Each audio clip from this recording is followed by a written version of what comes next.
Welcome back. Southeast Michigan is, of course, blessed with some truly elite healthcare facilities and systems. Beaumont certainly among them. But there's been a great deal of turmoil in the system with the prospect of a merger with Advocate Aurora on top of the pandemic. And now there's been an exodus of talent and petitions against management adding to the drama. Let's talk about it all with John Fox, back with us, the CEO of Beaumont Health System. John, before we get into the merger talk, let me first have you characterize, if you could, where you feel like we are. We're certainly not seeing hospitals in Michigan or in Detroit overwhelmed like they were back in March, but where do you feel like we are right now with the pandemic?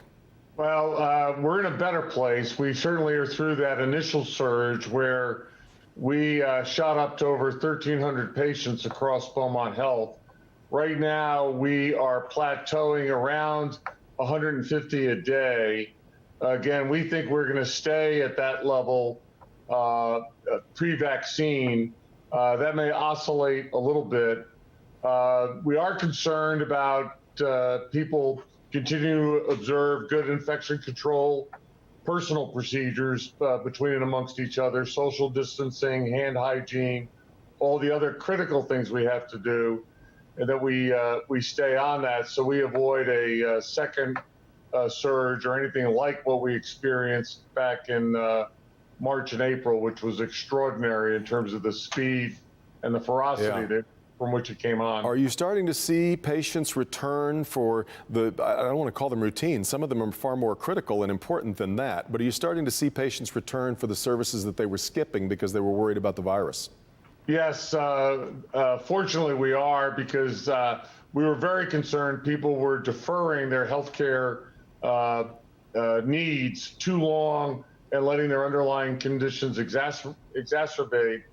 So we're at about 90% plus of our pre-COVID levels across all of our clinical programs, and gaining every day. And that's with the ongoing level of some COVID-19 across the system. But we're encouraging patients, don't ignore your healthcare issues. Please see your doctor, continue to get monitored, get treated where it's needed.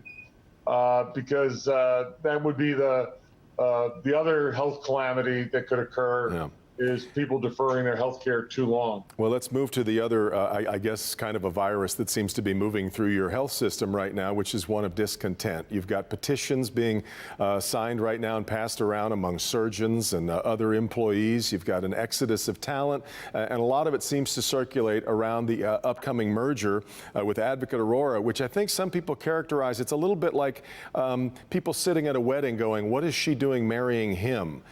He's so not in her league. And that's the way I think that people seem to feel that Beaumont is out of Advocate Aurora's league, and you should be doing better. Well, I think that all those comments are fair. And again, we're spending a lot of time communicating with our physicians and others. I talked about 400 of them earlier in the week about, how should we go forward, and, educating them on Advocate and Aurora. The reality of it is that, we can stay the way we are and just continue, but the healthcare environment is changing so fast, and it's only going to accelerate with the pandemic, that long ago, the Beaumont board said, let's consider what our partnership options are. And Advocate and Aurora are similar to us in that they are both community-based. They are both the strongest player in their respective market. They've done exceedingly well. They have competencies that we don't have, and I think sometimes people don't look to that. But to Beaumont's credit, we are particularly strong in areas where they are not, and I'll pick on the academic and research. So they find that attribute about us attractive, and we find their competencies where they can help us very attractive also. Aren't you losing some of those pieces? Aren't some of those very vaunted and big names that you've got, the deepest end of your talent pool, aren't those some of the people that are leaving? No, we lost 2 surgeons who went to California, which was unfortunate, but they've already been replaced. We've hired 4 more in, and have recruited an extraordinary leader who, from credentials, I would put up against anybody's in terms of the quality of their training and the the excellence of their work, and they've got a stronger academic background. So we think we're growing and improving. To say that we're losing talent is not correct. We have more cardiovascular surgeons now than we had a year ago, and and we continue to grow. Our biggest year for CV surgery, our biggest month, was last January. Just 4 months ago. Well, some of the discontent, I think, seems to be, of course, over money. You had thousands of furloughs that you had to resort to for a while there as the pandemic got underway.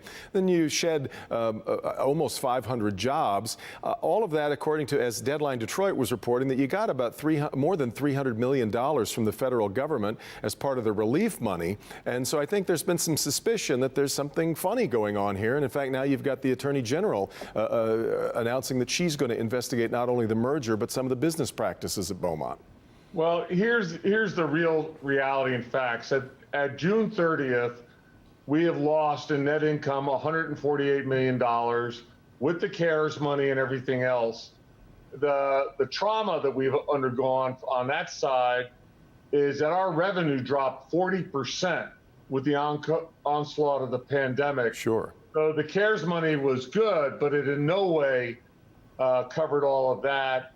We did furlough 2,400 employees, which I hated doing. We brought back over half of them already and want to bring back more with our volumes finally recovering.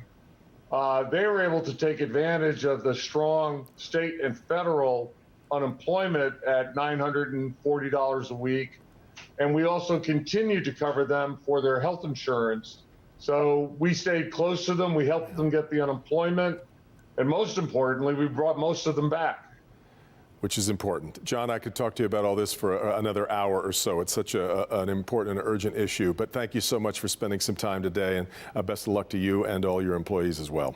Well, thank you very much. We really appreciate your coverage, and let's keep the conversation going. Have a great day. We sure will. John Fox, CEO of Beaumont Health System. We come back, we'll get you set for the primary on Flashpoint on Local 4.